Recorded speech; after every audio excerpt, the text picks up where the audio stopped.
نحمدہ و نصلی علی رسولہ الکریم اما بعد فاعوذ باللہ من الشیطان الرجیم بسم اللہ الرحمن الرحیم رب اشرح لی صدری ویسر لی امری واحلل عقدۃ من لسانی یفقہوا قولی ربی زدنی علما۔ 12واں سپارہ، کچھ عمل کی باتیں 12ویں سپارے میں سے۔ ہر قسم کے جھوٹ، بد اخلاقی اور بد زبانی سے بچنا ہے۔ بہت اہم باتیں ہیں یہ۔ ہر قسم کے جھوٹ، مذاق میں بھی نہیں بولنا، کسی کی فیور لینے کے لیے بھی نہیں بولنا، اپنے چھوٹے سے فائدے کے لیے بھی نہیں بولنا۔ ہر قسم کے جھوٹ سے بچنا ہے۔ اور وہ حدیث میں ہے نا کہ اگر کوئی ماں اپنے بچے کو یہ کہہ کر بلاتی ہے کہ آؤ میں تمہیں ایک چیز دیتی ہوں، اور اصل میں اس کے پاس کچھ نہیں ہوتا، وہ صرف اپنے بچے کو بلانے کے لیے یہ کہتی ہے، تو اس نے جھوٹ بولا۔ اب اندازہ لگائیں کہ ہم پورے دن میں کہاں کہاں اور کیسے اس طرح کے جھوٹ بول جاتے ہیں، صرف اگلے کو کچھ فیور لینے کے لیے یا کچھ کام کروانے کے لیے۔ تو کوشش کریں کہ جھوٹ بالکل نہیں بولیں، بالکل بھی نہیں بولیں۔ اور بد اخلاقی سے بچنا ہے، بد زبانی سے بچنا ہے۔ بد اخلاقی اور بد زبانی دو ایک ہی چیز کے دو نام ہیں۔ ایکشن سے بھی آپ بد اخلاق ہو سکتے ہیں، لیکن زبان سے بد اخلاق ہونا جو ہے وہ ایسی چیز ہے جو کہ ہم ہو جاتے ہیں اور ہمیں اس چیز کا احساس نہیں ہوتا۔ ہمارے بہت سے ورڈز، ہمارے بہت سی باتیں اگلے کو ہرٹ کر جاتی ہیں اور انجانے میں ہرٹ کر جاتی ہیں۔ بعض اوقات ہمارے کہنے کا بھی وہ مقصد نہیں ہوتا، لیکن اگلے کو فیل ہو جاتا ہے۔ یا بعض اوقات ہم اگلے کو سنانے کے لیے کوئی بات کر دیتے ہیں تاکہ اگلے کو فیل ہو، ہم کانشیسلی کرتے ہیں، اگلے کو سنانا چاہ رہے ہوتے ہیں، اور یہ ہماری اتنی زیادہ ہماری عادتوں کا یا ہماری باتوں کا حصہ بن چکا ہے کہ ہمیں یہ اندازہ ہی نہیں ہے کہ یہ غلط چیز ہے، یہ بد زبانی میں آتا ہے۔ اچھی اور بھلی بات کریں، اگر ہے تو کریں، اگر نہیں ہے تو نہیں۔ اب کسی کی اصلاح آپ اس طریقے سے نہیں کر سکتے، کسی کو ٹانٹ کر کے، کسی کو کرٹیسائز کر کے، دیکھو وہ کھڑا کیسے ہے، دیکھو وہ بیٹھا کیسے ہے، دیکھو اس نے کپڑے کیسے پہنے ہیں، دیکھو اس کی شکل کیسی ہے، دیکھو وہ کھانا کیسے کھا رہا ہے، دیکھو وہ چلتا کیسے ہے۔ بھی ہم کون ہوتے ہیں اگلے پہ اس طرح کمنٹس پاس کرنے والے؟ اور پھر ہم صرف اگر ہم اس کی ایبسنس میں کمنٹس پاس کریں گے تو ہم چغلی کر رہے ہیں، اور اگر ہم اس کی پریزنس میں کریں گے تو ہم اسے ہرٹ کر رہے ہیں۔ تو آپ کریں ہی نا، ہم لوگوں کو کیوں ڈسکس کریں؟ ہمارے پاس تو اللہ نے اتنا پیارا قرآن ہمارے ہاتھوں میں دے دیا ہے، ہم اس کی آیت کو پکڑ کے ڈسکس کریں۔ اتنے ہی آپ کسی کے ویل وشر ہیں، آپ کسی کو اتنا اچھا دیکھنا چاہتے ہیں کہ اتنا اچھا، تو آپ اس کو قرآن کی بات بتائیں نا، کہ آج میں نے قرآن میں یہ ایک نئی چیز، ایک نئی آیت پڑھی ہے اور میں تمہیں بھی سناتی ہوں، اور اس سے میں نے تو یہ مطلب نکالا، تم بتاؤ، تم بھی سوچنا اس کا کیا مطلب ہو سکتا ہے۔ قرآن سے جوڑتے ہیں، جس سے آپ پیار کرتے ہیں نا، اس کو قرآن سے جوڑتے ہیں۔ باقی اس کا اخلاق، اس کا رہن سہن، سب کچھ وہ قرآن خود ہی ٹھیک کر دے گا۔ ایسے ہی اپنے بچوں کو بھی قرآن سے جوڑ دیں، باقی سب کچھ قرآن انہیں خود ہی سکھا دے گا۔ حضرت علی کا قول ہے نا، اپنے بچوں کو قرآن سکھا دو، باقی سب کچھ انہیں قرآن خود ہی سکھا دے گا۔ ہم خود سے سکھانے لگ جاتے ہیں، ہم اپنے بچوں کو یا اپنے چاہنے والوں کو اپنے جیسا بنانے لگ جاتے ہیں۔ ہم نہیں بتاتے کہ اللہ ہم سے کیا چاہتا ہے، یا ہمارے نبی پاک صلی اللہ علیہ وآلہ وسلم ہم سے کیا چاہتے ہیں، ان کی زندگی کیسی ہے، ہمیں ان کے طریقے کے مطابق زندگی گزارنی ہے۔ اگر ہم بھی گزار رہے ہیں ان کے طریقے کے مطابق تو اس میں ہمارا کوئی کمال نہیں ہے۔ اللہ کا کمال ہے. ہم نے انہیں اپنا طریقہ پھر بھی نہیں بتانا. بے شک وہ قرآن اور سنت کے بہت مطابق ہو، لیکن ہم نے اپنا طریقہ انہیں پھر بھی نہیں بتانا. نہیں تو وہ فخر میں، غرور میں آ جائے گا کہ ہمیں اپنے طریقے پر فخر ہے، یہ اپنے وہ عمل کرنے پہ ہمیں ناز ہے، یا ہم عمل کر رہے ہیں، اچھا نیک عمل کر رہے ہیں، یہ اللہ نے کروا لیا، ہم نے کر لیا، شکر ہے اللہ تعالیٰ کی ذات کا. آپ نے بس اپنے چاہنے والوں کو قرآن سے جوڑنا ہے اور سنت سے جوڑنا ہے بس.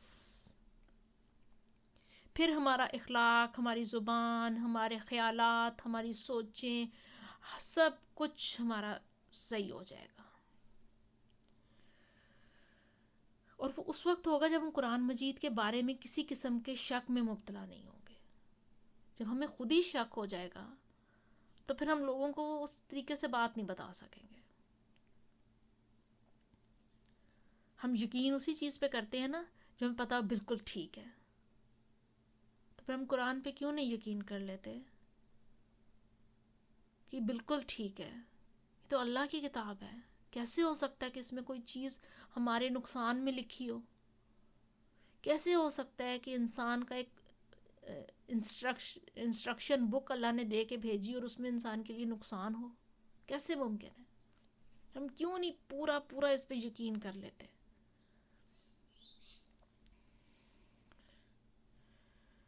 اور بڑی سے بڑی نیکی کر کے بھی اللہ سے ڈرتے رہنا ہے. کوئی نیکی کر لیں بس اللہ تعالیٰ تو اسے قبول کر لیں، کہیں ریاکاری نہ اندر آ جائے، کہیں دکھاوا نہ اندر آ جائے، کہیں غرور اور تکبر نہ اندر آ جائے. وہ حدیث ہے نا، جس کے دل میں رائی کے دانے کے برابر بھی تکبر ہوگا وہ بھی جنت میں نہیں جائے گا. اور رائی کا دانہ پتہ ہے کتنا ہوتا ہے؟ عام آنکھ سے نظر بھی نہیں آتا.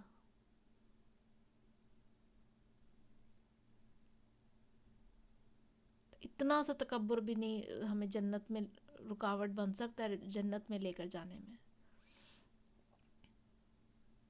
اور تکبر کسی بھی چیز کا ہو سکتا ہے. ہم 5 وقت کی نماز پڑھتے ہیں، ہم اسی پہ بھی تکبر ہو سکتا ہے، دیکھو میں تو 5 وقت کی نماز پڑھتا ہوں، وہ دیکھو پڑھتا ہی نہیں ہے. بھی ہو سکتا ہے وہ ایک پڑھ کے ہم سے زیادہ اللہ سے مل گیا ہو. پڑھنی چاہیے، 5 نمازیں پڑھنی چاہیے، لیکن اللہ نے ہمیں توفیق دی، اللہ اس کو بھی توفیق دے دے گا. آپ دعا کر لیں اس کے لیے. حسد سے بچنا ہے، حسد نہیں کرنا بالکل. جو دوسرے کو ملا اللہ کی پلاننگ تھی، جو آپ کو ملا اللہ کی پلاننگ ہے.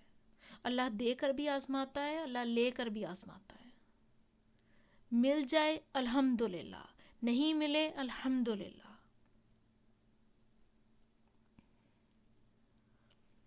اپنے اعمال کو روز بہتر بنانے کے لیے کوشش کرنی ہے، سٹیپ بائی سٹیپ روز دیکھنا ہے. روز اپنا ہم کیسے کریں، جو ڈائری ہم مینٹین کر رہے ہیں نا، جس میں ہم لکھ رہے ہیں کہ ہم اعمال کیسے کریں، ان کا ڈیلی جائزہ لینا ہے. 30 دنوں کی ایک ڈائری بن گئی آپ کی. اب جو پہلے دن لکھا تھا اس کو پہلے دن سے موازنہ کریں، جو دوسرے دن لکھا تھا اس کو دوسرے دن سے موازنہ کریں. روز اپنے عمل کو بہتر سے بہتر سے بہتر بنانے کی کوشش کرتے رہیں.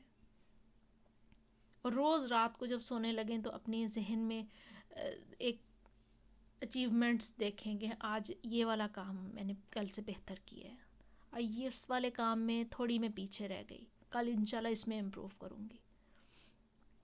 روز ذہن میں اپنے کیا کریں اور اگلے دن کی پلاننگ کیا کریں، کل کے لیے یہ پلان کروں گی میں.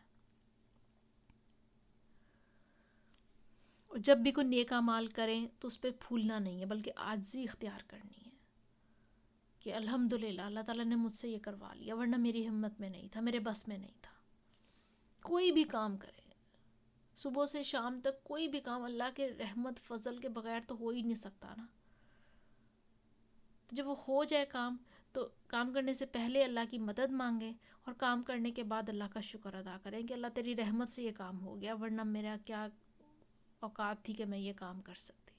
اور واقعی انسان کی کوئی اوقات نہیں ہے. انسان اگر اپنے زوم پہ کام کرنا شروع کرے نا تو درمیان میں رہ جاتا ہے، یہ اینڈ رزلٹ اس کا ٹھیک نہیں آتا، یہ تھکاوٹ اتنی ہو جاتی ہے. جب اللہ تعالیٰ کے حوالے کر کے ہم کام کرتے ہیں تو سب کام ہمارے ٹھیک ہو جاتے ہیں. اور دین کا کام بغیر کسی لالچ کے کرنا ہے. آپ کسی کو کوئی بات بتائیں گے نا، اپنے کسی پیارے کو قرآن کی کوئی آیت سکھا دیں گے، تو اس میں کوئی آپ کا لالچ تو نہیں ہوگا نا. بغیر کسی لالچ کے کرنا ہے کہ آپ کی عزت ہوگی، آپ کی شہرت ہوگی، آپ کا نام ہوگا. نہیں، بس اللہ سے جوڑ دیں لوگوں کو. اللہ کا نام باقی رہنے والا ہے. صبر اور عمل صالح کی کثرت کر کے بخشش اور اجر کبیر حاصل کرنا ہے. صبر کریں. کوئی ناگوار بات گزر گئی، کوئی بات نہیں. کچھ ہو گیا، کوئی بات نہیں. اللہ کے لیے صبر کریں. اللہ سے اجر چاہیے. نیک عمل اللہ کے لیے کریں، اللہ سے اجر چاہیے. اور اللہ کے پاس بہت بڑا اجر ہے. اپنے اعضاء کو گناہوں سے بچانا ہے. ہر ہمارا ایک عضو جو ہے قیامت والے دن ہماری گواہی دے گا. ہاتھ بولیں گے کہ اللہ اس نے مجھ سے یہ غلط کام کروایا، یہ غلط کام کروایا. آنکھیں بولیں گی اللہ اس نے مجھ سے یہ غلط چیز دکھوائی. کان بولیں گے اللہ اس نے مجھ سے یہ غلط چیز سنوائی. پیر بولیں گے اللہ تعالیٰ یہ مجھے اس غلط جگہ پہ لے کر گیا. اب دیکھ لیں کون کون سی جگہیں ہیں جہاں پہ غلط کام کے لیے ہم جا سکتے ہیں. کوئی ڈانس پارٹیز، کوئی موسیقی کی محفلیں، کوئی فرینڈز گیٹ ٹوگیدرز جس میں کچھ بھی نہیں ہے، فار نتھنگ. ہم اکٹھے ہوتے ہیں اور پورا دن کل کر کے آ جاتے ہیں. For what? نہ آپ نے کچھ سیکھا، نہ انہوں نے کچھ سیکھا، نہ کوئی اللہ کی بات ہوئی، نہ کوئی رسول کی بات ہوئی. قیامت والے دن وہ مجلس جس میں اللہ کا نام نہیں لیا جائے گا وہ حسرت بن کے آئے گی. وہ حسرت بن جائے گی قیامت والے دن، حسرت بن کے سامنے لائی جائے گی. اور انسان اس کو دیکھ کے حسرت کرے گا کہ آئے میں نے اتنا ٹائم ویسٹ کر دیا اور اللہ کا نام ہی نہیں لیا، اللہ کا ذکر ہی نہیں کیا. تو کوشش کیا کریں جب کہیں کسی سے ملیں، اپنے فرینڈ سے ملیں، اپنے بہن بھائیوں سے ملیں، اپنی فیملی سے ملیں، جب کسی سے ملیں تو اللہ کی کوئی بات ضرور کر دیا کریں، تاکہ قیامت والے دن وہ محفل ہماری، وہ گیٹ ٹوگیدر ہماری حسرت بن کے ہمارے سامنے نہ آ جائے. اور حفاظت کی دعائیں کرتے رہنا ہے، اپنے لیے، اپنے بچوں کے لیے، اپنے گھر والوں کے لیے حفاظت کی دعائیں کرتے رہنا چاہیے. عافیت اللہ تعالیٰ سے مانگنی چاہیے. ہمیشہ اللہ تعالیٰ سے عافیت مانگنی چاہیے کہ اللہ تعالیٰ ہمیں اپنی عافیت میں رکھنا. اور نماز کو ٹائم پر پڑھنا. بہت دفعہ نمازوں کا ذکر آیا قرآن میں، بہت دفعہ. نماز کو قائم کرنا، نماز کو پڑھنا نہیں، نماز کو قائم کرنا. اللہ تعالیٰ نماز کو ہمیں وقت کی پابندی کے ساتھ اور خشوع و خضوع کے ساتھ ادا کرنے والا بنا دے. دعا بھی کریں اور دعا کیا کریں اپنی اولاد کے لیے، اللہ تعالیٰ مجھے اور میری اولاد کو نمازوں سے محبت کرنے والا بنا دے. یقین کریں جب ہماری اولاد کو نمازوں سے محبت ہو جائے گی نا تو انہیں اللہ سے محبت ہو جائے گی. جب کوئی پریشانی ہوگی نا تو وہ نماز کی طرف لپکیں گے کہ اللہ سے شیئر کر کے آتے ہیں. یہ بہت ہی آسان ٹوٹکا ہے ریلیکس رہنے کا. بس ہمیں اپنے بچوں کو، اپنی اولادوں کو یہ سکھانا ہے کہ جب کوئی پریشانی ہو جائے، جب کوئی دکھ آئے، جب کہیں زندگی جو ہے تنگ محسوس ہونے لگے، کچھ الجھن پریشانی ہو، وضو کریں، 2 نفل پڑھ لیں اور اللہ سے شیئر کریں، اللہ یہ مسئلہ ہو گیا ہے، اللہ تو اس کو حل کر دے.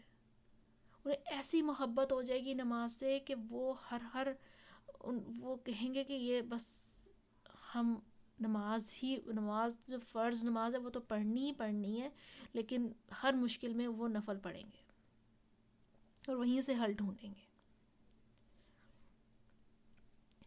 اور ہر کسی سے اس کے ظاہر پر معاملہ کرنا ہے.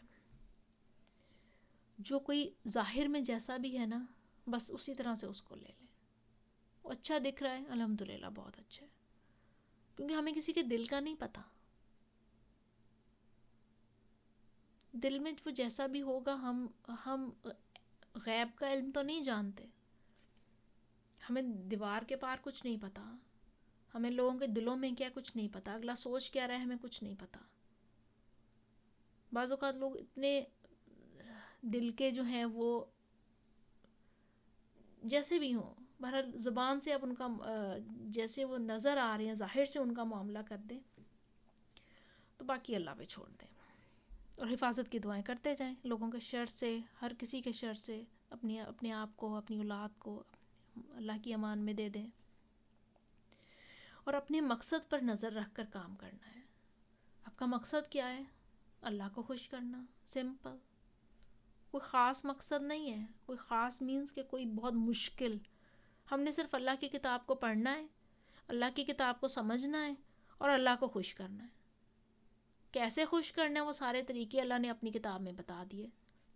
اور جہاں پہ کہیں مشکل آ گئی وہاں پہ اللہ نے قرآن اور سنت اور حدیث اور سنت سامنے رکھ دی کہ قرآن کی کوئی چیز سمجھ میں نہیں آئے تو حدیث سے مدد لے لو، سنت دیکھ لو، اس پہ چل پڑو. تو یہ ہمارا مقصد ہے اور یہی مقصد ہمارا جو ہے، یہی جنت لینی ہے، اسی راستے میں ہمیں جنت مل جائے گی. اور اگر کبھی کوئی غلطی ہو جائے نا تو فوراً نیک کام کر لینا ہے. کوئی غلطی ہو گئی، کوئی گناہ ہو گیا، گھر والوں کے ساتھ ہی ہو گیا، آپ کی کسی بات پہ آپ کے گھر والے خفا ہو گئے، بہت اچھا سا کھانا بنا کے کھلا دے. ہمارے پاس تو بہت آسانی ہے، ہم عورتوں کے پاس تو ہم تو بہت طریقے سے نیکی کر سکتے ہیں. کوئی اچھی بات بتا دے، وہ اچھی بات نہیں سننا چاہ رہے، اچھا سا کھانا بنا کے کھلا دے.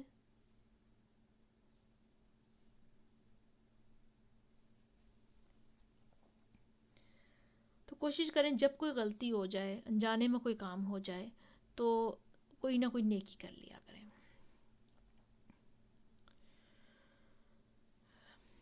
اور صرف سمائل دے دینا بھی نیکی ہے. آپ ہنس کے دیکھ لیں کسی کو، آپ کا نہیں دل کر رہا، بالکل بھی دل نہیں کر رہا، ہم ہنس پڑے، دیکھیں اگلا کتنا خوش ہو جائے گا. حالات کتنے ہی مشکل کیوں نہ ہو، دین کا کام نہیں چھوڑنا. بہت مشکل آ گئی، بعض اوقات لوگوں کے رویے بہت تنگ کر دیتے ہیں، لوگوں کے رویے بہت، حالات اتنے تنگ کر دیتے ہیں کہ آپ کہتے ہیں کہ نہیں چھوڑو، میں اس قابل نہیں ہوں، نہیں کرتی. نہیں، چھوڑنا نہیں ہے کیونکہ آپ اللہ کے لیے کر رہے ہیں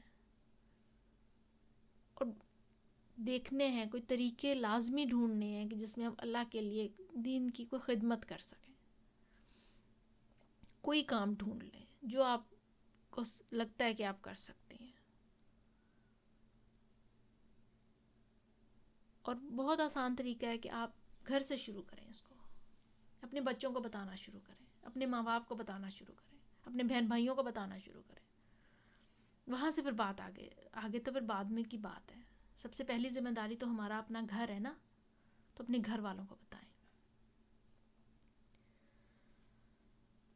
اللہ تعالیٰ ہم سب کا حامی و ناصر ہو. یہ کچھ تھیم 12ویں سپارے میں کچھ عمل کی باتیں. اب ہوم ورک میں یہی ہے کہ ہوم ورک مینس کہ ہمارے ان کاموں کو کیسے کرنا ہے. اس میں یہی ہے کہ ہم نے خوش کرنا ہے لوگوں کو، اچھی بات کرنی ہے، اچھی بات بتا کے کرنی ہے، اور پیرنٹس کو خوش رکھنا ہے. اور اگر ہم سے کوئی غلطی ہو گئی ہے تو اس کو ہم نے نیکی کر کے ختم کر دینا ہے، اچھا کام کر کے ختم کر دینا ہے. اور اللہ تعالیٰ سے دعا کرنی ہے بہت زیادہ. ویسے بھی رمضان کا مہینہ ہے، اپنے لیے، اپنے گھر والوں کے لیے، اپنی اولاد کے لیے، اپنے ماں باپ کے لیے بہت زیادہ دعائیں کرنی ہے. اور رات کو اٹھ کے دعا کرنی ہے، تہجد کے ٹائم دعا کرنی ہے. تو تہجد کا ٹائم جو ہوتا ہے نا، وہ ہم کہتے ہیں نا سیل شروع ہو جاتی ہے، سیل لگ جاتی ہے، تو ہم خواتین کو بہت ہوتا ہے کپڑوں کا، جوتوں کا، وہ سیل لگی ہے وہاں پہ اتنے % ڈسکاؤنٹ ہے، یہ بھی مل رہا ہے، یہ بھی مل رہا ہے، یہ بھی مل رہا ہے. تو تہجد کا ٹائم جو ہوتا ہے نا وہ اللہ تعالیٰ نے سیل لگائی ہوتی ہے کہ مانگو کیا مانگتے ہو، قبول کروں گا، سب کچھ ملے گا، مانگو. ہم اس وقت سو رہے ہوتے ہیں، ہم جاگتے ہی نہیں ہیں، ہم اللہ سے مانگتے ہی نہیں ہیں. اللہ تو ہمیں ڈھیروں چیزیں دینے کو تیار بیٹھا ہوتا ہے اس وقت، ہمیں نیند پیاری ہوتی ہے. تو کرنا یہ ہے کہ آپ نے تہجد پڑھنی ہے، اور تہجد میں اللہ تعالیٰ سے سب کچھ مانگنا ہے. وہ گھر کا سکون ہو، وہ اولاد کا سکون ہو، اولاد کی کامیابی ہو، اولاد کی نمازوں سے محبت ہو، کچھ بھی ہو، آپ نے سب کچھ آنکھیں بند کر کے اللہ تعالیٰ سے مانگنا ہے، اور اللہ تعالیٰ دے گا.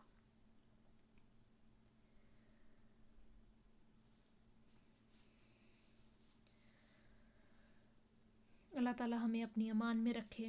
اللہ تعالیٰ ہمیں اپنے دین سے محبت کرنا سکھا دے. اللہ تعالیٰ ہمیں اپنے دین کے لیے ہر قربانی کی توفیق دینا سکھا دے. اللہ تعالیٰ ہمارا جینا، ہمارا مرنا اپنے راستے میں کر دے. اللہ تعالیٰ ہماری کوششوں کو قبول فرما لے اور ہمیں دین کے راستے میں کوششیں کرنے کے طریقے سکھا دے. اللہ تعالیٰ ہم نا اہل ہیں، اللہ ہم لا علم ہیں، یا اللہ ہمیں نہیں معلوم کہ ہم کیا کریں، تو راضی ہو جا ہم سے.